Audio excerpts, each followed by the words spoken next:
You're listening to Soap Dirt, the latest in television entertainment news. Hey, Young and the Restless fans, it is only a matter of time before Audra Charles' scheming and plotting blows her life apart.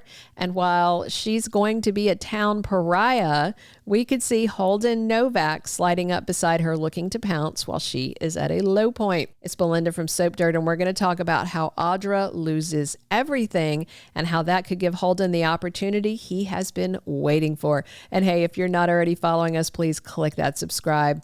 All right, so this week, Claire Newman sees Kyle Abbott pushing Audra away after she pulled him into a passionate kiss at Society, and Claire marches over and demands to know what is going on, and Audra says Kyle can't keep his hands off of her. Audra's gall has Kyle furious. Audra is blatantly lying right to Claire's face and spewing all kinds of nonsense, saying Kyle really wants to be with Audra. He's only pretending to want Claire. Basically, Audra's saying that she is spicy and Claire is vanilla, and that's why Kyle is so hot for her. Audra offers some fake sympathy and says she's sorry Claire got mixed up with a guy like Kyle. Meanwhile, he's disgusted. He insists to Claire that the other woman's lying and being awful. And Audra tells Claire, believe what she saw with her own two eyes. Well, what she saw was Kyle pushing her away. But after Audra leaves, Claire does seem convinced by Kyle. And then Claire says she knows how to deal with Audra. And again, to me, this is sloppy writing by Josh Griffith, because how would Audra think she can kiss Kyle in public and it not get back to Nate Hastings? Does he think women are that dumb? That's my question, because he's writing Audra like she's stupid. And as a woman, I just find it insulting. I wish this show had a female head writer. I would love to see Jill Farron Phelps take over for him. Maybe that's why they have her in there. Hopefully he's on his way out. So Claire trots home to the tack house. There's her mom, Victoria Newman, talking with Nate. Perfect timing. A very annoyed Claire says she has something to tell him. She was just about to call Nate to have a talk.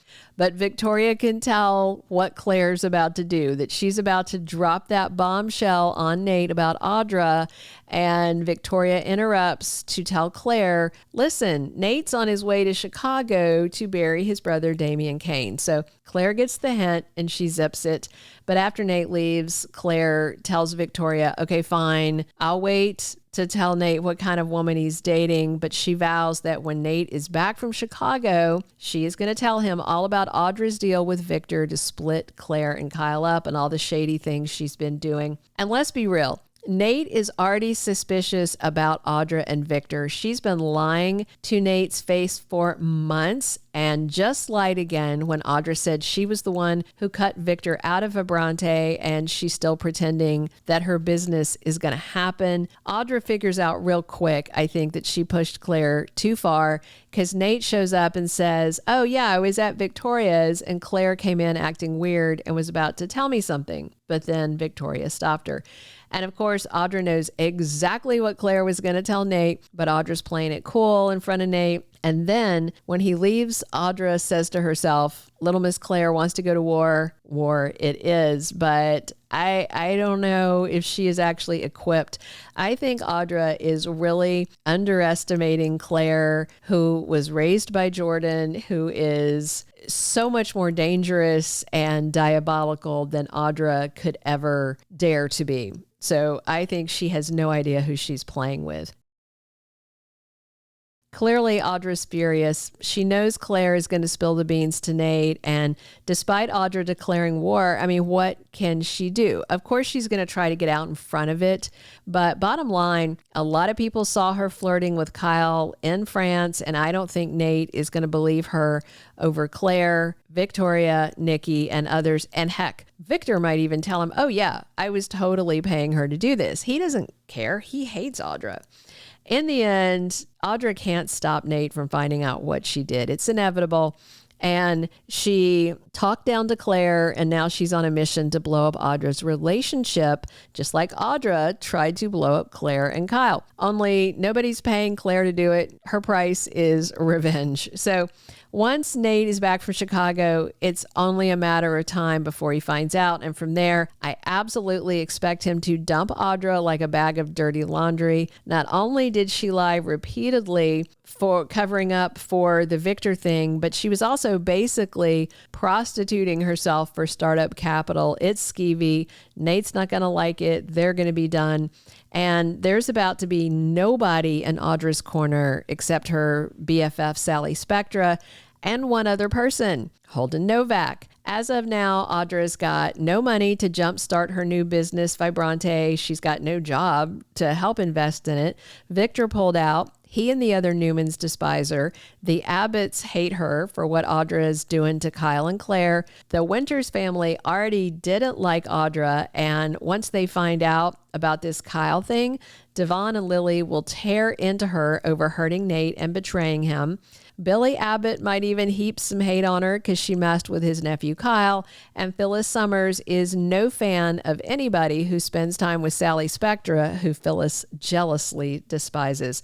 And that leaves Audra with pretty much just Holden and Sally in her corner. And we know Holden has been lurking and wanting and waiting to get Audra back since the moment he set foot in Genoa City and saw her there. So when Nate inevitably dumps Audra on her lying butt, I think Holden is going to swoop in and comfort her. Even though Audra has been pushing Holden away for quite a while, she may be more receptive after she's desperate and loses Nate and everything else. You know, when Holden first got to town, Audra was living her best life. She and Nate were in a great place. So, of course, she shunned Holden. And since then, Audra's gone back to her devious ways because Victor dangled a carrot and she took a bite. And now karma is coming back to bite Audra.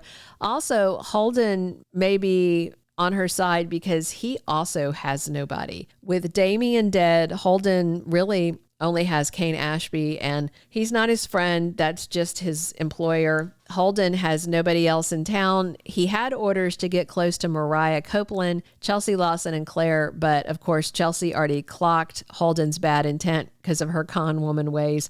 She's going to make sure he can't make inroads or get close to anybody. So Holden's going to need somebody to, plus he might be the one person to help her make her Vibrante dream come true. I could see Audra crying to him about Victor pulling her funding and Holden approaching Kane to help her, or encouraging Audra to approach Kane because somebody that the Newmans and the Abbotts and the Winters all hate may be of value to him. Kane might invest with her just to aggravate everybody else. So Holden may be her hero in the end. Thank you for being a loyal listener. Follow us wherever you get your podcast, because you don't want to miss the next episode. Soap Dirt is on all the major podcast platforms, including Apple Podcast, Spotify, iHeartRadio, and more.